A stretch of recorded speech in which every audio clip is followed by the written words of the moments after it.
ورحمة الله وبركاته.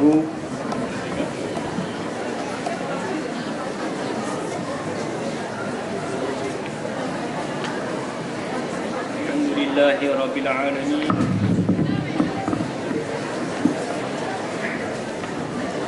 الصلاة والسلام على رسول الله صلى الله عليه وسلم.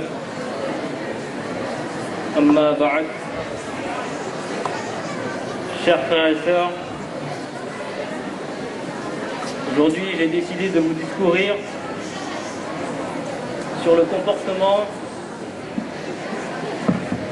et plus exactement sur le comportement envers la communauté du prophète sallallahu alayhi wa sallam.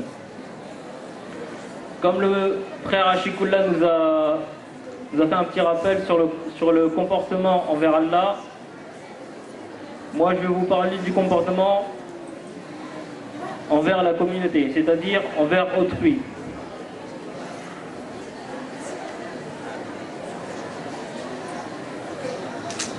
Tout d'abord, pour avoir un comportement envers la communauté du prophète sallallahu alayhi wa sallam, il faut tout d'abord avoir un comportement envers Allah. Mais en fait, les deux comportements sont primordiaux, car au jour de la résurrection, le comportement sera aussi un critère qu'Allah va juger. Allah subhanahu wa ta'ala, il dit dans la sourate Al-Imran, verset 134, الذين ينفقون ورحمة الله وبركاته.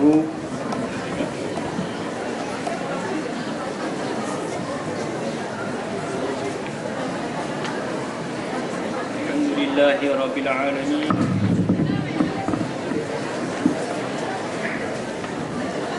الصلاة والسلام على رسول الله صلى الله عليه وسلم. أما بعد، chers frères et sœurs, aujourd'hui j'ai décidé de vous discourir sur le comportement,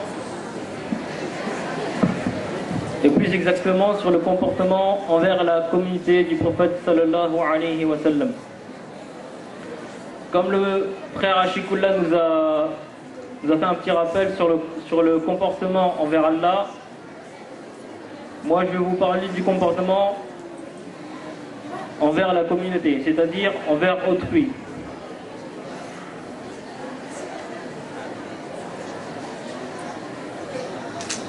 Tout d'abord, pour avoir un comportement envers la communauté du prophète sallallahu alayhi wa sallam, il faut tout d'abord avoir un comportement envers Allah. Mais en fait,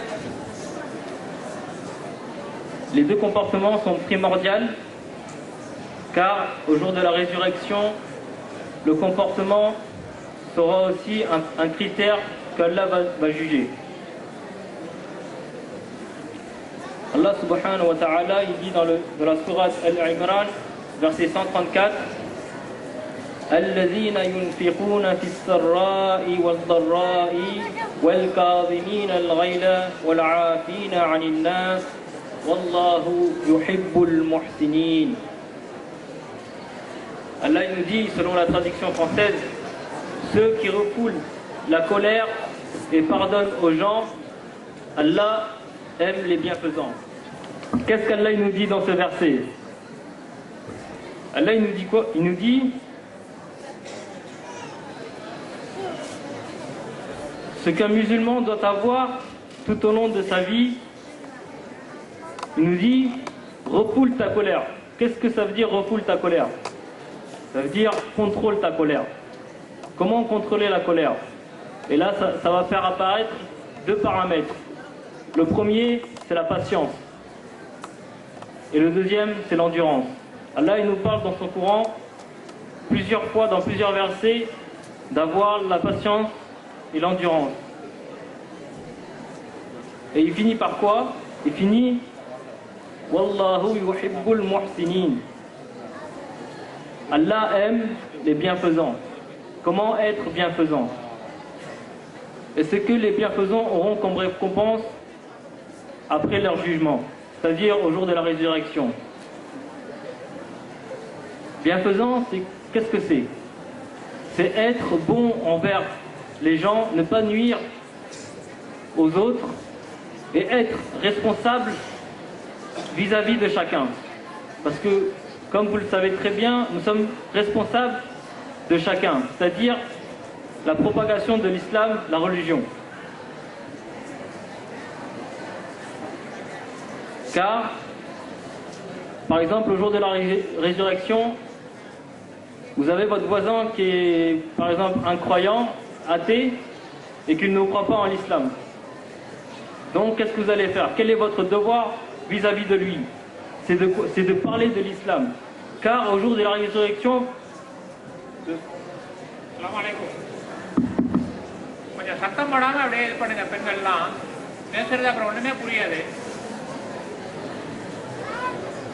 C'est qu'au jour de la résurrection, votre voisin, il dira, lui, il était mon voisin pendant 25 ans, 30 ans, et il m'a jamais parlé de l'islam.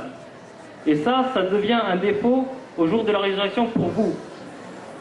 C'est pour ça que nous sommes toujours responsables vis-à-vis de chacun.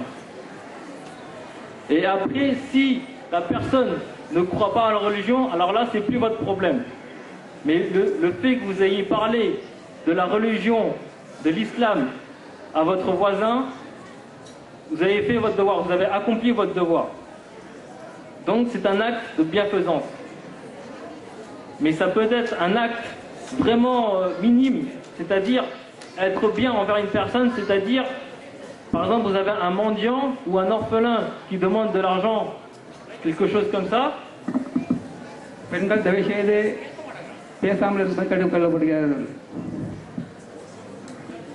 Donc, le fait de sourire à un orphelin ou à un mendiant, ça devient un acte, ça devient une sadaqa, une aumône. Ça devient comme une aumône, mais ça devient aussi comme une bienfaisance envers autrui. Le prophète sallallahu alayhi wa sallam, qu'est-ce qu'il a dit? Il a dit, je n'ai été envoyé que pour parfaire les bons comportements. C'est-à-dire quoi parfaire? Parfaire, c'est perfectionner le bon comportement. C'est-à-dire qu'il est venu en tant qu'exemple.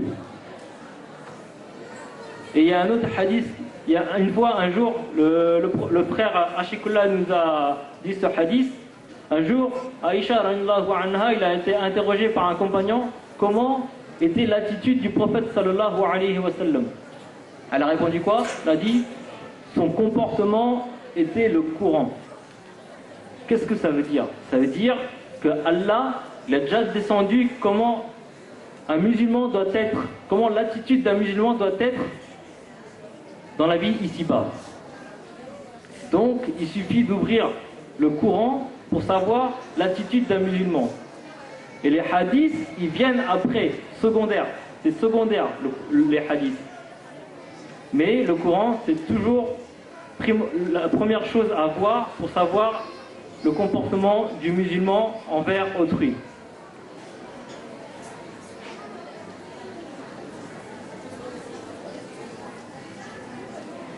Le prophète, Allah subhanahu wa ta'ala, il a dit dans la sourate La Plume,